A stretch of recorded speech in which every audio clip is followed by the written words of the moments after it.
on that note. On that note, hey everybody, welcome to News of the Money World.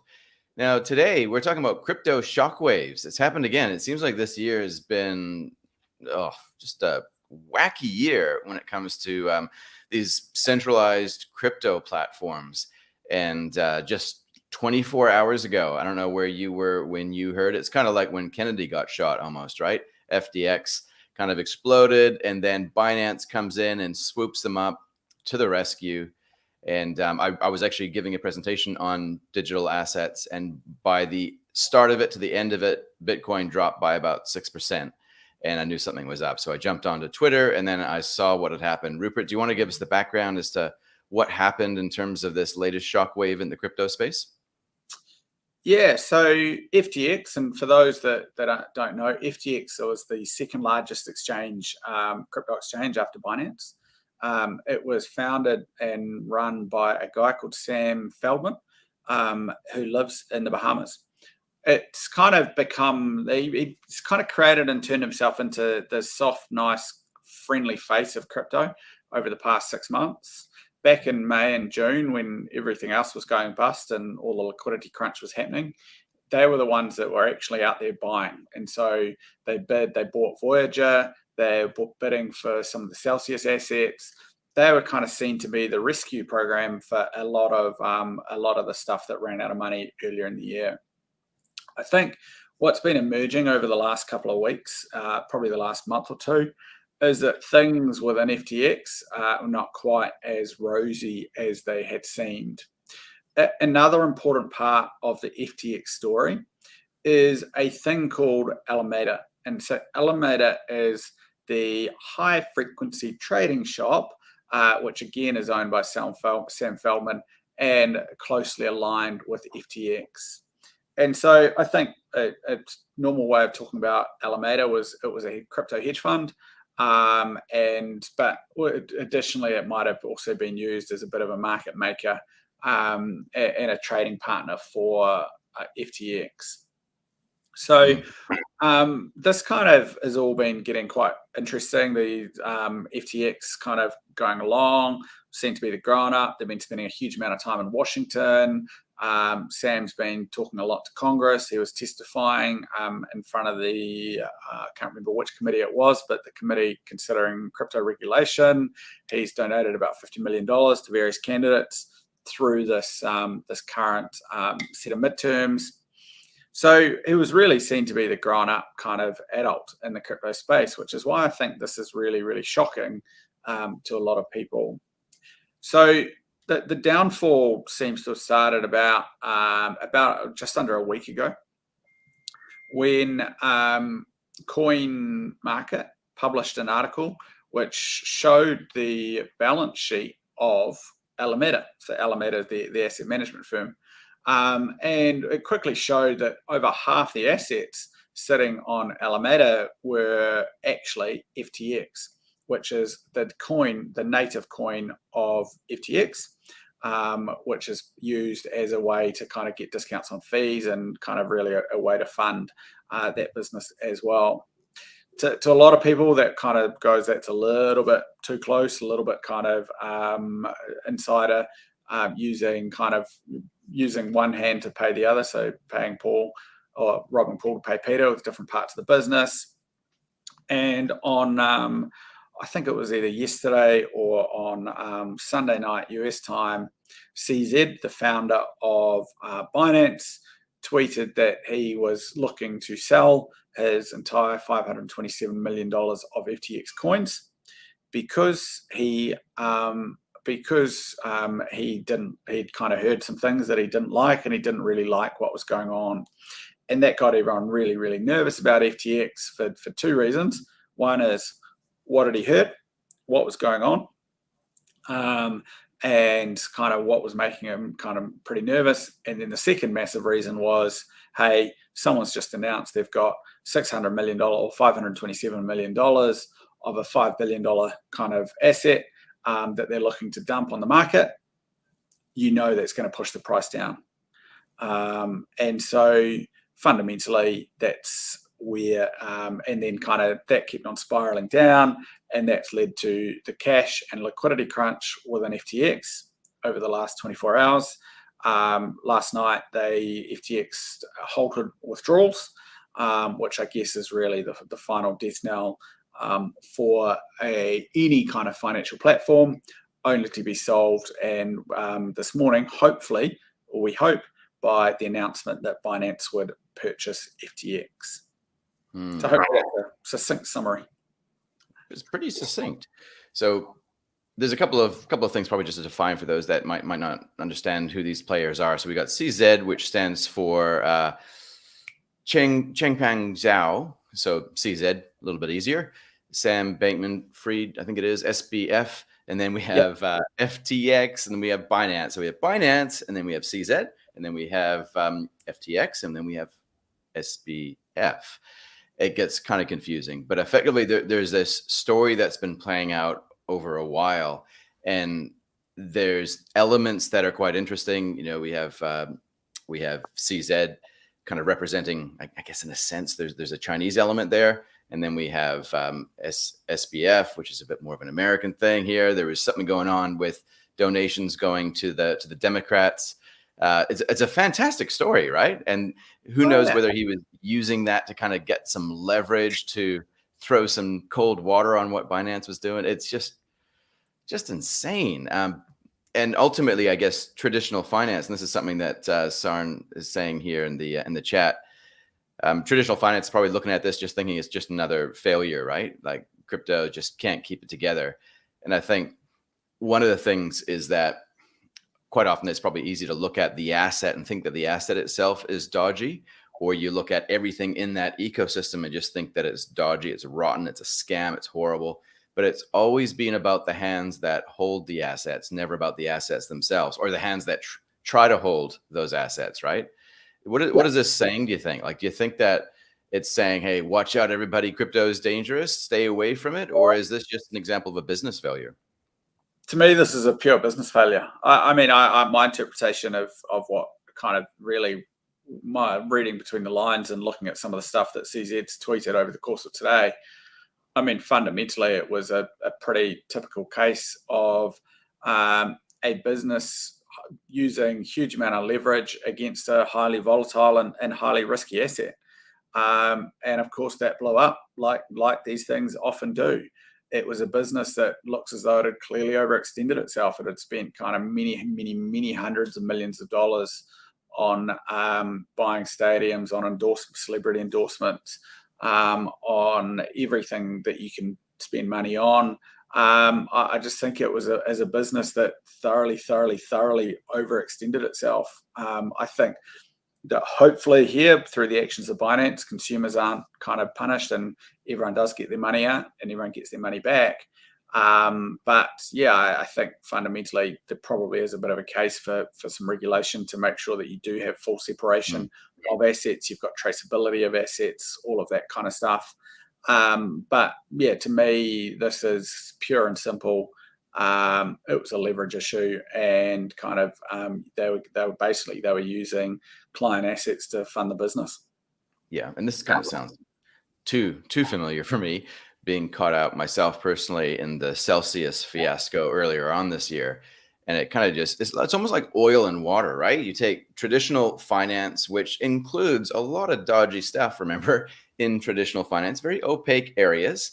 And there's often backstops where losses can be socialized and profits can be privatized. So there's that going on. But in this ecosystem, you can't mix that with something that's transparent in the blockchain ecosystem. You get found out. But I think you do. But here, what I and this is where I say the word regulation. I mean, these guys are, again, I think Celsius was doing it. Clearly, Alameda was doing it. FTX. They're basically running banks in an unregulated environment, right? And therefore, they don't have any of the safety checks or any of the stuff that they should normally have going on. So I think, to San's point, they are running traditional financial services businesses with a highly volatile asset. and without any of the safeguards that if they were willing to operate in a semi-regulated world, that would be allowed. They kind of would have the safeguards around them. And I think that's a little bit of the issue. It's kind of where, so my view on this is this kind of looks like a world where you go, I personally think it's another great example of why we do need regulation and we need people to be looking at these things. I agree. All right. Well, welcome, Janine. Whoa, there she is. Hey guys, thanks for having me on. Sorry I missed the start of the show, but it sounds like you've got deep into it already, which is great. That's right. So Janine Grainger from Easy Crypto. Thanks for joining us, Janine. And so we're talking about what's been happening with FTX and Binance. So your thoughts, just at a high level, what's your initial impression of what's going on? Because we've all kind of been glued to Twitter in the last probably 24 hours, just watching this unfold. I mean, I have to say, this is one of the things I do love about the crypto ecosystem is we're always all glued to the media cycle because you just never know what's going to happen, right? Like, this is a crazy world that we're in. You never know when a luna's going to hit, or in this case, like this, I think is literally the biggest news in crypto in, this year or in a few years. It's absolutely massive what has happened here. So yeah, first thoughts from me was, couldn't believe that it happened.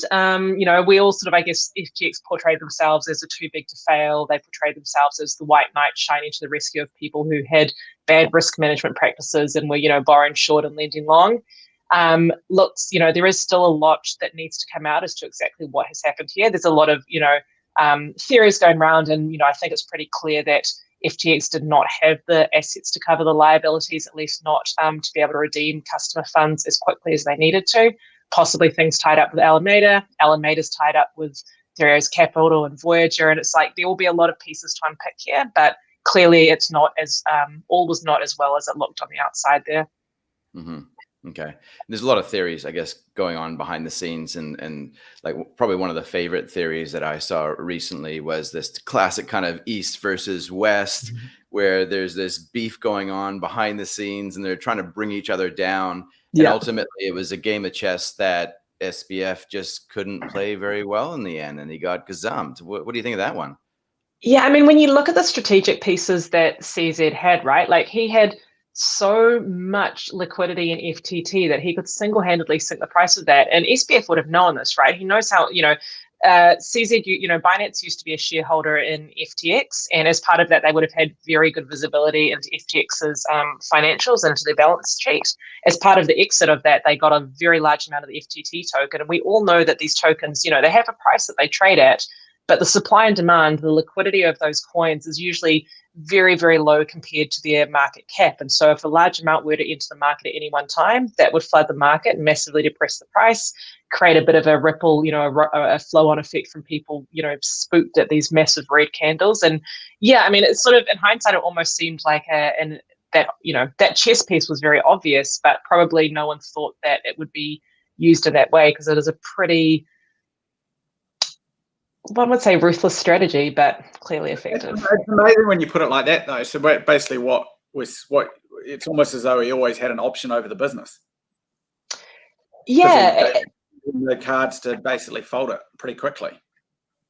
Yes, although the business shouldn't have been able to fold. Like, there should have been, this is the thing that really interested me overnight, when you saw yesterday, those tweets coming out from Binance where, CZ saying he doesn't want to, spook the market. I think we can all know that that wasn't true, because you would not have tweeted that if you didn't want to spook the market. But I expected FTX to, FTT, to bounce back, because I expected FTX to have the liquidity for their customer deposits.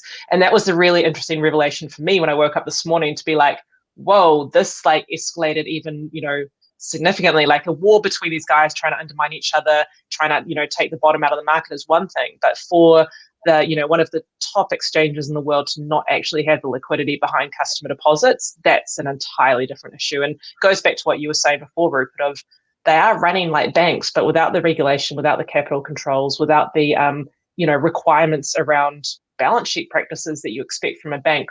Although that being said, banks wouldn't really survive if we all took our money out either. So that's probably another story. No, that's true. Well, look at Best Earns, right? Which they got sold from. They went from $60 to $2 overnight. Yeah. So one of the big ones it's kind of interesting, right? So how quickly, because I'm just thinking about this. So you go, because when did the SVF do their big capital raise? Was that start of this year or end of last year where they brought on all the institutional guys? Yeah, I think they did one a little bit earlier this year. And that was a really interesting raise as well, because like the amount that they raised was tiny compared to the valuation. Like they were raising millions on a, what was it, $32 billion valuation, something like that. And so it was almost like that raise was merely just I think it achieved two things. One was a price point setting that it said, look how big and valuable this company is because we can raise at this valuation. And secondly, it got those big investors in behind. And I was having a chat with the MBR on this earlier today, and this is one of the takeouts for me as a founder and entrepreneur is you talk to these VCs and like, look at these VCs. There's some really big names that invested into FTX, and they would have had all of the access to do all the due diligence they wanted. And that was only like, I think less than 6 months ago. And how did they not pick this up either? And so I think there is we expect investors to have a higher level of due diligence into what's going on. And it really does give credibility to a business to have these big name investors and VCs behind it. But we probably put a bit too much stock in that, I think, potentially. Yeah. Because I find it interesting, right? Because I agree with you around, look, this was a business that everyone would have been clamoring as hard and fast as they could to get their hands on it. And we see it time and time and again, once the name is out there in the VC world in terms of the stock to have, then everyone just jumps on board as quick as they can. The FOMO is strong in VC land.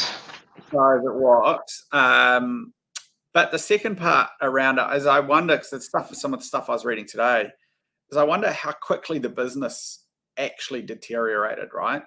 And by that, what I mean is you kind of go like, if you look at crypto volumes are down kind of down significantly year on year. They might have taken some losses on some of the derivatives if they weren't properly structured, which in a rapidly falling market is very, very, very easy to have happen. They also throwing huge amount of money at a thing. So that's the political lobbying. Oh yeah, political lobbying, kind of they spent $200 million only kind of 2 months ago on a new stadium in Miami. I mean, it's absolutely insane, the amount of money. So I wonder how much of it was just they were almost just believed their own hubris and got caught out by this falling market when their revenues would have fallen off a cliff versus actually the business was bust all along. Yeah, and I do wonder if this will come out that there was a fair bit, like if this was still the tail end of the contagion from the Luna crisis as well, because we do know that Alameda had it had lent money to Voyager and to Three Arrows Capital, which, again, SBF came out as sort of like the shining knight of rescuing the crypto ecosystem. I think there would have been a fair amount of self-interest in that because, they hit those loans to these parties that if those, loans defaulted, they can keep them on the balance sheet as a going concern rather than fully writing them off. So there's, if those loans to Voyager and Three Arrows Capital were made using funds that Alameda had borrowed from FTX customer deposits. And I think that's the bit that we really, that's not fully out yet as far as I'm aware. Like, obviously, this is moving at pace of knots, but I think that's the missing piece of the puzzle, but it's the most logical explanation here. So that connected to that. So this could be kind of almost like a residual of what happened earlier on this year, Yeah. And I'm just going to say, Easy Crypto is not going to get caught up in the contagion. Koura, I hope you guys as well will not go down because of Three Arrows Capital and Luna. And Darcy, is the podcast still going to go on, or? I don't know. Anything could happen. You never know. Right? Yeah. Crypto's a crazy land. It is. But what else? What else is connected to this though? Like if this kind of all kind of explodes, is this like a contagion that's like a hot potato? It's just going to kind of keep on popping up. This is the thing, is we thought we were at the end of it. And this is why I'm curious to know if, and again, this will all come out over the coming days and weeks as crypto Twitter discovers what's actually happened here. But, it seems a logical theory because we know those loans were there that this might have been part of the cause. Whether there's more to come in, because there was a little bit of a panic on the market today when Qcoin, Alameda is the liquidity provider behind Qcoin, and they withdrew a huge amount of funds from Qcoin, sort of like, $250 million, $750 million in the last 24 hours. And there was, this is the great thing about crypto as well. So much transparency. Everyone can see what's happening. It's all in the blockchain. There's bots and everything watching this. And so people started tweeting about, this tied between Alameda and KuCoin. And our business uses KuCoin. We plug into many providers. In the course of a day, we're depositing and withdrawing funds all over the place. And did have a slight panic moment when I noticed that KuCoin today, instead of doing our normal instant withdrawal, we got this message saying withdrawals will be processed within 1 to 3 business days. And I was like, this is not good, but it's okay. The funds came through in about 10 minutes, but still, it's like we don't know where these things end because the crypto community is small. There is a relatively low number of players. They are very interconnected. And as we found out with 3 Arrows Capital and Voyager, there's often these things are connected on nothing more than a handshake deal and without even the assets and sort of governance to back that. So, yeah, we'll see what comes out in the wash. Yeah. By the way, shout out to San on the chat. Nice to see you, mate. Oh, there she is. There he is. Sorry. Okay. Look at that. Distrust in crypto custodial companies. Celsius for this. The moment. So let me read this. Yeah. Hey, distrust in crypto custodial companies. Celsius, Voyager, FTX. All this year, the moment fear spreads, bank run starts. Yeah. We don't see this in traditional finance. Well, maybe we do. Actually. We do. You know where we don't see it, Darcy? We don't see it in DeFi. There you go. Northern Rock, you had queues outside banks in the UK in 2008. Yeah. I mean, I guess. To me, though, there is an obvious issue here, right? And an obvious answer as well, and that's regulation. Is that answer DeFi? No, I don't know enough about DeFi. But there's got to be, I mean, fundamentally, right, it's got to be regulation, kind of all of the standard finance rules around related party transactions, separation of assets between client assets and company assets. I mean, is this just not another example of why we need all of that? I think there's 2 ways of looking at this, right? One is like, yes, the crypto industry is not regulated enough because like where it looks, feels, acts like a traditional financial product, in this case, kind of like a bank, there should be more duty of care on that to give retail customers the confidence that they're not going to lose their money. Like that should just be a given, right? But it doesn't necessarily need to be through regulation, or at least not regulation like we know it, right? There's a saying, in the programming world that code is law, right? Because if you write a piece of code, it will do exactly what it says it will do. There's no risk for interpretation. There's no risk for someone's bad governance policies to mean they didn't do the thing. Like if it's in the code, it will happen. And so I think we need to start looking more at DeFi as being a type of regulation and a way to prove regulation within those spheres. And, with the collapse of Luna, that took down a whole bunch of entities, but it did not take down any of the decentralized finance lending protocols because they were like, if this party defaults on this loan, this thing happens. And it happened. The code executed as it was supposed to, and no money was lost, that shouldn't have been. Then you have, for example, on the other flip side of the coin, you had Voyager, who had lent money without good risk policies and governance protocols and that sort of stuff. And that's where customers lost their money, not through people that lent to DeFi protocols that were caught up in the Luna debacle. And that's kind of what we were talking about before you came on, Janine. I was kind of talking to Rupert about this as well. It's almost like this oil and water concept that when you try to this regulation. That's a good way to look at it. Yeah. Yeah, because like if we could just totally trust code is law, and then nothing else, then yeah, it probably is going to work. But when we have this hybrid system, it's almost like the version of economics that we try to run where there's interventionism and the free market. It doesn't always play well together, right? So is that kind of where you're going with that? That if it was pure DeFi rules everywhere, we'd be all right? Absolutely. And I think there'll be a time and place for each, right? But it's like, and giving consumers that opportunity to know what they're getting into as well, I think is really important. But that mixing is really problematic, particularly when we put on the lens in regulation, the lens of traditional finance. And I'll give an example here of Indonesia, where we had been trying to set up Easy Crypto in Indonesia because we have some investors and some contacts there.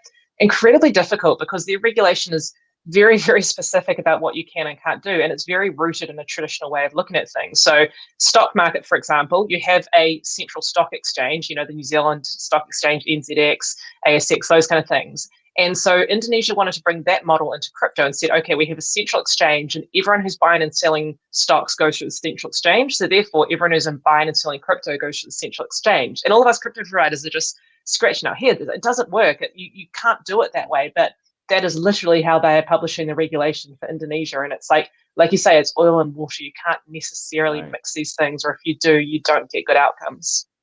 Right. Gotcha. Because it's moving so fast and they probably barely understand it. Like regulators, no disrespect, but they probably barely understand it as it is. But then when you add on the complexity that it's changing so fast. Yeah. And you need to enable innovation. I think that's the most important thing, is to have regulation that doesn't stymie innovation, because we don't know what the space will look like in 2 years, 5 years, 10 years. But if we regulate the hell out of it, we'll never get to leverage all of the benefits and opportunities. Sure. Yeah. And so that way, that's probably why it's good that it's taking a while for the regulation to kind of, I don't know. Who knows? There's no right answer here, right? Because I completely get what you're saying about the DeFi way of regulating, and that makes a huge amount of sense. But people are only going to do that either if they're forced to, or if they either they're forced to, or consume. That force can either come from consumers or from regulators, right? Because you look at a business like FTX, you look at a business like Binance, arguably as well, and there's a strong argument that says Binance got so big because they were the ones that were willing to offer the biggest leverage, offer the biggest range of shit coins, all of that kind of stuff. FTX, it's because they offered the most complex derivatives. It's just how you create a world where people aren't continually incentivized to kind of stretch those bounds and go and tell people they're using some structure or something, but they're actually doing something very different.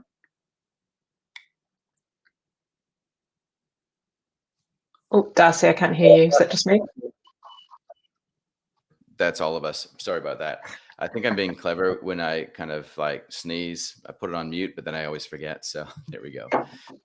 But hey, as we come in for landing, one of the things that I just maybe point out in this whole drama, and there's a lot of opinions as to whether or not it might go through, it might not go through. So it's a letter of intent, which means that it's an intention. It's very Elon Musky, isn't it? It is very Elon Musky. So we've got that in the back of our minds, right? As we're going into this, is it really going to happen? What are your thoughts, Janine? Do you think there's a possibility that he might pull out at the last minute just to really stick it to him? I mean, I'm trying to think what the chess move here is, right? Because as we see from the events of this week, CZ is a very strategic player.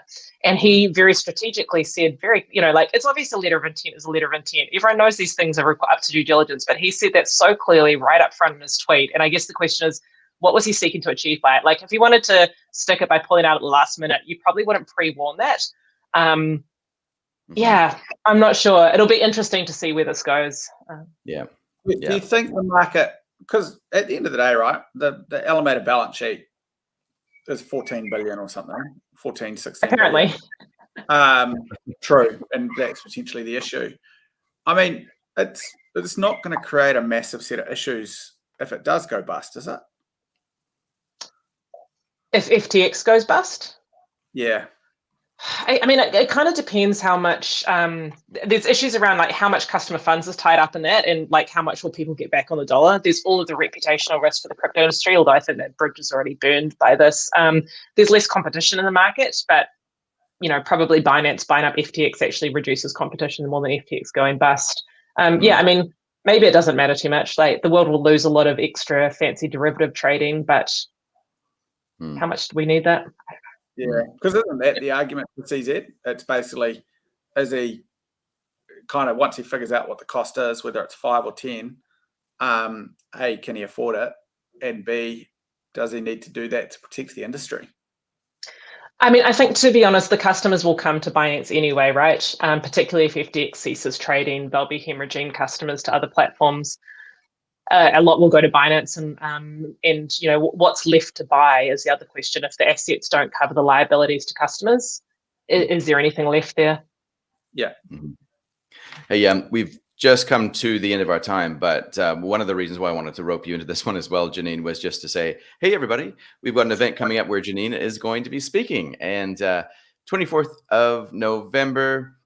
There'll be a link in the show notes. Make sure that you come along, bring your partner, bring your neighbor, bring your best friend's uncles, daughters, auntie. I don't know, but come along. And bring your questions, right? What's the Q&A? Definitely. There's going to be a lot of Q&A. We're going to be sitting around the couch. It's going to be real chilled. Time to rub shoulders, which with us amazing people as well. So make sure that you get your tickets. Join us. Janine, really looking forward to having you there. And Rupert, you're going to be there as well. So it'll be good. Yeah. Be nice to see you both. Thanks, Darcy. Yeah. Cheers, Rupert. Nice to see you. Catch you on the next one. All right. See you guys. Thank you. Bye. Thanks.